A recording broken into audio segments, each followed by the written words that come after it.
PepperSpray Productions is pleased to announce the release of The Leader number 17. Named for that useless bit at the beginning of an old film reel, The Leader is a compilation of activist videos.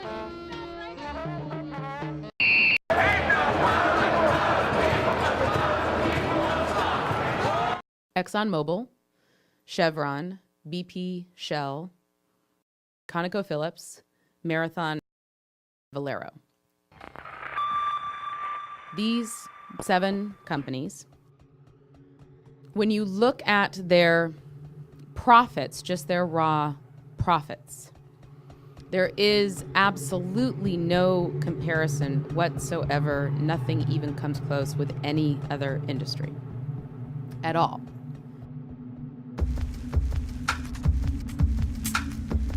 And what I'm concerned about is profits. And why am I concerned about profit? And why the subtitle is The World's Most Powerful Industry is that I am equating profit with power. Profit is the cash on hand that the industry has left over to do with whatever it wants. And what it does, with very little comparison with any other sectors on the issues that I am concerned about here, is influence policymaking, influence decision-making. And I begin the book with the story of Standard Oil Company, then the largest corporation in the world, the largest oil company in the world, and certainly the largest in the United States. People were very upset with Standard Oil, as they were with the other trusts, the large corporations that had essentially gobbled up lots of other competitors, become very, very, very large, and in the concern of the people of the day, had become so large that they were so financially giant that they were controlling the government and controlling the government's decision-making, even controlling decisions about going to war. And people across the country organized in what's since been called the populist movement. They convinced Democrats, they convinced Republicans, they convinced states to pass laws, the federal government to pass laws, they convinced the judiciary. Many people were organizing for revolution. What they got was regulation. And some of the most important regulations in place today: the 8-hour workday, the 40-hour work week, the first campaign finance laws in the United States, and antitrust law. If the Standard Oil Trust had been called the Standard Oil Corporation, we would have anti-corporation laws in the United States. But instead we have antitrust laws. The focus was Standard Oil. And the concept of antitrust was that corporations should not be allowed to get so big that the government cannot regulate their activity. And the solution was to break up the trusts. And Roosevelt was the great trust buster. And the first target was Standard Oil. And Standard Oil in 1911 was broken up into 34 separate pieces.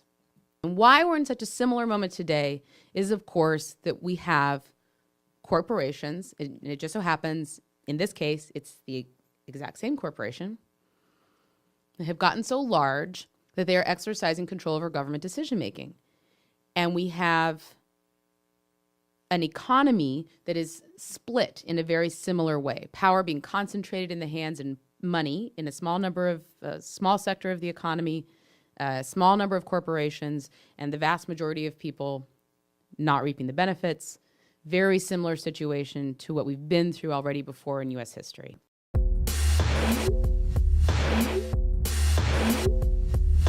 So ExxonMobil itself spent 14 times more money on lobbying between about 1989 and today, 14 times more on lobbying than it spent on campaign giving. As I said, I have worked on the Hill, and I can personally attest to the way this money just filters through every pore of government policymaking. The oil industry is always there. It is always making its point. It is always promising good things to come in the future if you follow its interests, and it always has more money than its challengers. See, the Sierra Club is the largest environmental organization in the United States.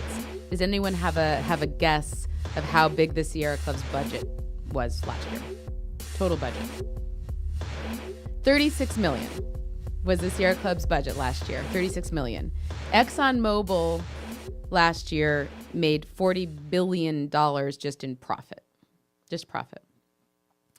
Now, ExxonMobil is, of course, the example to use. In 2003, ExxonMobil earned the highest profits of any corporation in world history ever, adjusted for inflation, period. No one's ever made more money. They then topped it in 2004, topped it in 2005, topped it in 2006, topped it in 2007, are set to do it again in 2008. So I'm definitely picking a big target, but you get the inequality here. What that means is that when groups that are advocating on behalf of the environment, against offshore drilling, for example, on behalf of human rights, worker rights, consumer safety, the sheer dollars available to them, of course, utterly dwarfed. But that's just one other layer is lobbying, and that's just the company's lobbying. Because right now, the greatest lobbying force on Capitol Hill is the U.S. Chamber of Commerce. The U.S. Chamber of Commerce spends twice as much on lobbying as the next lobbying group. And the next lobbying group is the American Medical Association. But then there are other avenues of influence that are less obvious. So, for example, on this issue of climate change, this is now a fairly well-known example with ExxonMobil, where ExxonMobil spent millions of dollars, particularly over the course of the 90s, but also into this century, funding climate skeptics. You know, three scientists who believed that climate change is not a real phenomena and 3 million who believed that it was, yet these three had a voice equal to these 3 million. Why was that? Well, one of the reasons why is because they were heavily funded by ExxonMobil. I would call them front groups that were being funded by the industry, but you would have to search to find that money. And fortunately, some people have searched to find that money. Now, some politicians want to label carbon dioxide a pollutant. Imagine if they succeed. What would our lives be like then? Carbon dioxide. They call it pollution. We call it life. You know, when I became governor of the great state of California, I promised that I would protect California's environment. California is the third largest oil producing state in the country, and we have the largest oil companies in the world produce in our state. So it's Exxon, Shell, Occidental, Chevron. Let's crush the car, terminate the waste, and have cleaner air and breathe easier. And we tried to impose a very small tax on the oil companies for when they removed oil from the ground. California is one of the wealthiest states in the country, really in the world.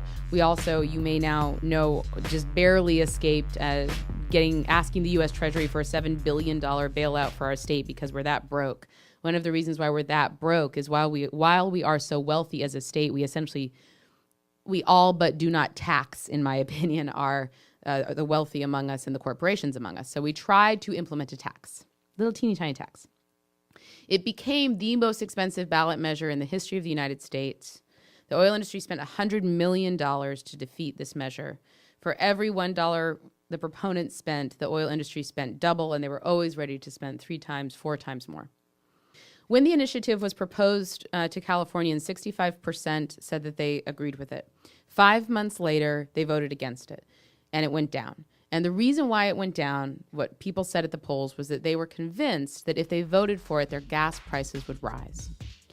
And that was due to being pounded with this message over and over and over again through commercials, through flyers, through independent research that showed that gas prices would rise. I quote the communications director who ran that campaign, who says, the hardest thing about running this campaign for the proponents of the measure was that when we launched a campaign against big oil, he says in California, Californians had no idea that big oil was who we were up against. Because everything they put out was done through front groups, was done. You never saw a Chevron CEO or executive speaking to the public. You never saw them quoted in the newspaper. You never saw a flyer that said no on Prop 87 by Chevron. And it was concluded that the main independent study that was quoted showing that gas prices would rise was funded by the oil industry. But we didn't learn that until later. And that was a model that they used continually and a model that was used in our state. The societies which have achieved the most spectacular, broad-based economic progress. I want to restart the story in the 1980s because a pretty fundamental shift happened. And one of the things I'm very proud of in the book is that I was able to interview 3 of the past key heads of the Federal Trade Commission. This was the body set up to be our antitrust enforcer. And a fundamental shift happened in the Federal Trade Commission in the 1980s, where Reagan essentially decided that government regulation was a bad idea in general. And one of the areas where it was a particularly bad idea was in antitrust, and that we should really abandon the concept of trying to keep companies from merging.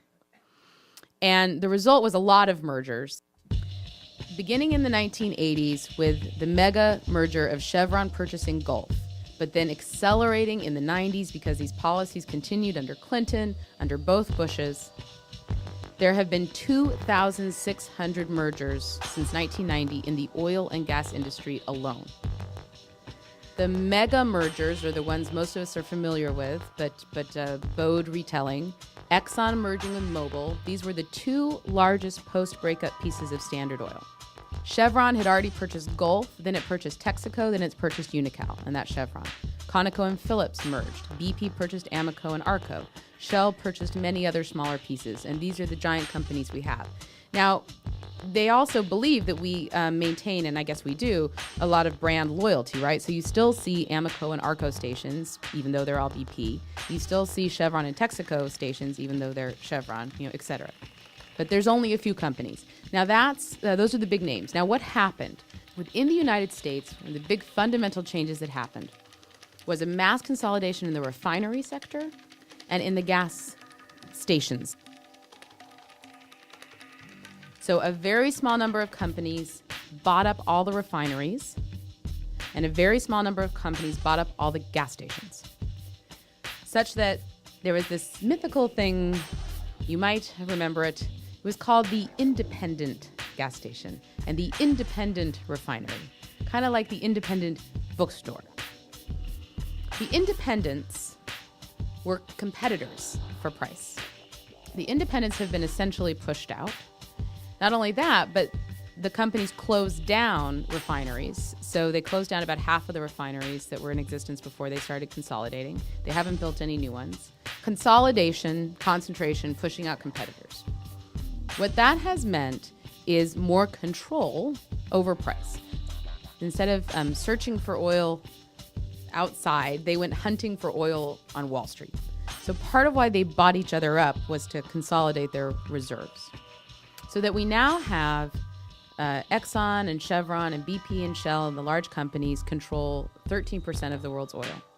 They are now heavily vertically integrated, right? So the company owns the field, owns the pipeline, owns the refinery, owns the gas station, or leases the gas station, which means they have a tremendous amount of decision-making on price along the whole chain of events.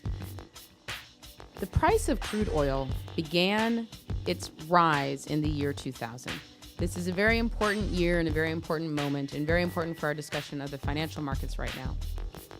In the year 2000, the largest oil companies joined with the nation's largest banks and Enron to lobby the federal government. And in particular, they lobbied one guy, Senator Phil Gramm of Texas, to get him and to get the government to deregulate some pretty important sectors of the U.S. economy. One of those sectors was certain energy futures trades.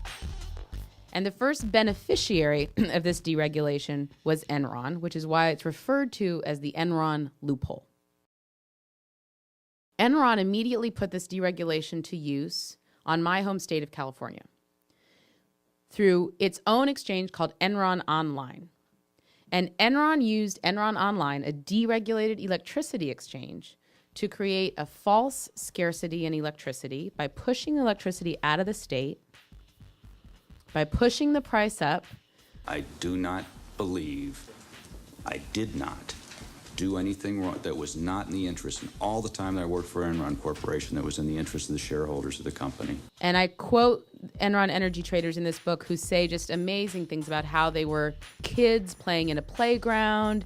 There was no rules, nobody was watching because it wasn't regulated. They knew that what they were doing was both morally reprehensible and potentially illegal, but nobody was going to catch them, so it didn't matter. And they played with our state such that our two public utilities went bankrupt. Businesses went bankrupt. People's lives were thrown into danger because we had rolling blackouts of electricity. So there were times, it was 100-degree weather. You were in downtown San Francisco. You had no air conditioning. You had no ice water. Very dangerous for many members of society. Enron Online will change the markets for many, many commodities. It is creating an open, transparent marketplace that replaces the dark, blind system that existed. It is real simple. You turn on your computer, and it's right there. That's our vision. We're trying to change the world. The Enron energy traders, however, live on. And guess where they work? They now work at the nation's oil companies. They now work at the nation's surviving banks. The two investment banks that have survived the crash are Goldman Sachs and Morgan Stanley. They have all but morphed into oil companies themselves. They have bought oil fields, they have bought oil pipelines, they have bought tankers. But more importantly, these two banks, together with BP, Shell, and Total, set up their own crude oil exchange, identical in concept to Enron Online, their own deregulated crude futures exchange on which to trade crude futures, over which there was zero U.S. government regulation. It was based in Atlanta, no U.S. government regulation. Enron's energy traders now trade in crude. They work for the banks, they work for the oil companies, and they work for hedge funds. And they are doing to crude what they did to electricity. And they are doing to the world what they did to California. Essentially, this began in 2000. This is the same time that oil prices began their rapid rise. The only equivalent rise in the price of oil, by the way, that we've experienced was in 1973 and in 1979. Periods of intentional manipulation of price. In those cases, by OPEC nations. In this case, by energy traders who have not necessarily political objectives, as OPEC did at the time, but certainly economic objectives that have political ramifications. The price of oil really began at skyrocket in 2006. That is the precise moment when the number of trades of crude on the unregulated ICE, it's called ICE, the Intercontinental Exchange, surpassed those of crude being traded on the regulated New York Mercantile Exchange. That's when the price catapulted. And I think that we should look at offshore drilling and implement it in a way that allows us to get some additional oil. There's three basic reasons why the oil industry is making the mega profits it's making. One, of course, is consumption of their product. The other is the rapid rise in the price of crude. And the other is mass consolidation in the industry. Concentration, consolidation in the industry. To develop all the energy we need in an environmentally friendly way. It's going to be vital that we develop all sources of energy to fuel the future growth of the world economy and its growing population. It's going to be oil and gas, coal, nuclear, wind, and solar. We're going to need them all. One of those examples is liquefied natural gas. Natural gas is one of the world's cleanest fuels, but most of it is found far from where it's needed. We have a number of different technologies that we're developing to ensure a reliable supply of natural gas for Europe. We take the gas, liquefy it, and that allows us to ship it over enormous distances. ExxonMobil has found ways to transport as much as 80% more liquefied gas than was possible before, and bring more energy to more people all over the world. There's a lot of debate and discussion around the topic of peak oil. What I will say in my framework on peak oil, and a person who I recommend folks read is a man named Mark Simmons. He wrote Twilight in the Desert, and he suggests that the entire world, not just the United States, which reached its peak in 1970, but the world has already reached its peak. It basically, production has peaked and will be on a downward slide. I'm not sure if that's right. I don't think anyone can say if that's right. The oil countries lie about how much oil they have. The oil companies lie about how much oil they have. No one knows for sure. What we do know for sure is that at this moment, and demand may in fact slack significantly if we remain in a recession, but at this moment, we consume between 4 and 6 barrels of oil for every one that we produce. We're going to run out. It's a non-renewable natural resource. The oil companies estimate, and they may be right, that there are trillions of barrels of oil offshore, that there's trillions of barrels of oil in the tar sands, that there's trillions of barrels of oil in the shale regions. Basically, if we let them go get it, they'll find plenty of oil. They may be right. I don't know. Nobody knows. We do know that there will be massive consequences of allowing them to pursue that agenda. Not to mention an agenda of pursuing the conventional oil that is out there. And the conventional oil, 50% of it just about is in just 3 countries, Iran, Iraq, and Saudi Arabia. Clean coal technology is something that can make America energy independent. We need to no longer be dependent on Middle Eastern oil. Seems to me to imply that we are suffering some pretty serious consequences of being dependent on Middle Eastern oil. And if you listen to Alan Greenspan, the former head of the Federal Reserve, General Abizad, the former head of U.S. Central Command in Iraq, it is because the war in Iraq is about oil. Because there's no easy oil anymore, people like Yap spend every day inventing new technologies, like the snake well, to get the oil that was previously impossible to get to. One of the things I did, and it was very painstaking, and I hope you enjoy and reap the benefits of it, was to read through the 10K SEC tax filings that all the oil companies make for every year for many years. And these are big documents, and they're very boring, but I read them. And what I found was, first of all, it's very difficult to figure out exactly how much money the oil companies are spending on green energy. They really don't want you to calculate it. They put their green energy numbers into large categories, and those large categories include things like production in the tar sand region of Canada, which is 3 times more climate change inducing than regular production, and that's counted as a green energy investment. So I had to try and find the actual green energy investments, the stuff they advertise, right? The solar, the wind, the geothermal, the stuff that's in their commercials, right?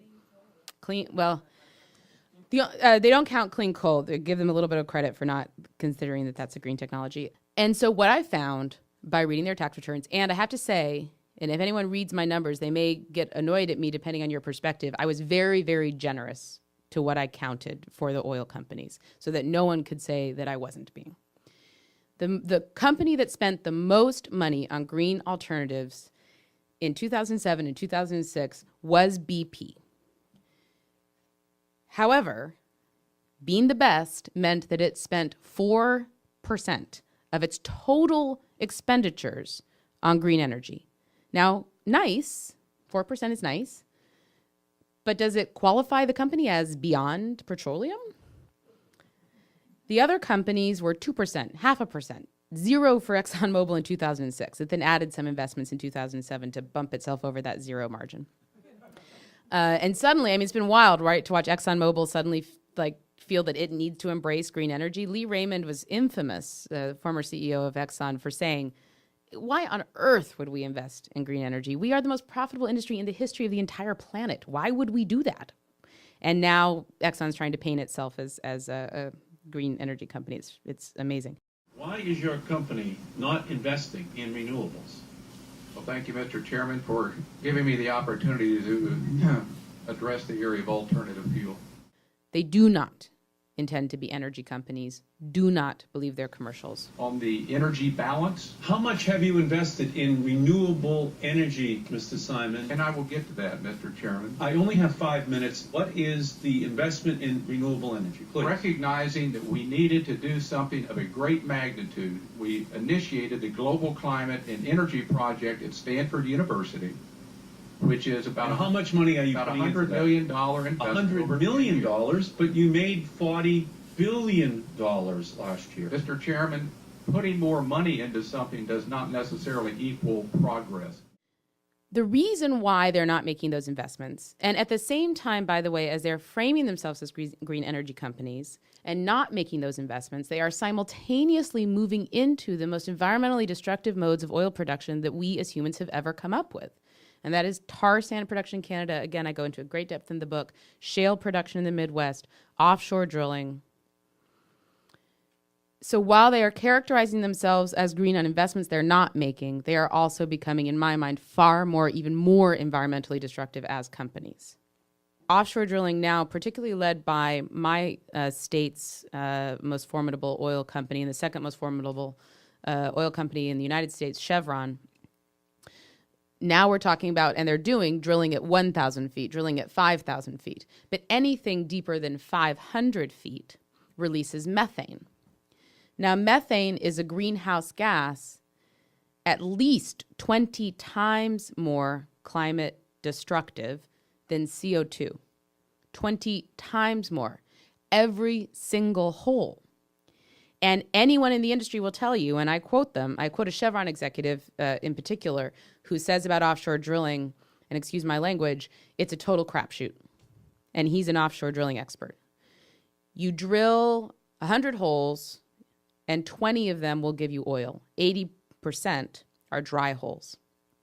But every single one of them releases methane. It's also very expensive, $120 million per hole. The drills are diamond encrusted, right? Fancy drills. $120 million per hole. And only 20% of them yield oil. This is in the Gulf. This is where we have the statistics. And we all know, because the Bush administration itself has said it would take, at least 10 years for sizable amounts of oil to come from offshore. And that's because of this crapshoot. Why everyone is sounding like a populist is because we are in such a similar economic moment that we were 100 years ago, over 100 years ago. So if we are going to allow the oil companies to remain oil companies, we and or they are going to have to continue to go to pretty extreme lengths to get that oil. And how are we going to make those decisions?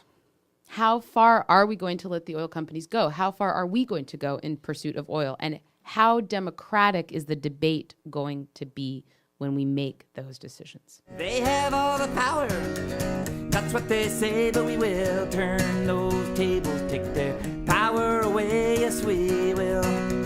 Yes, we will.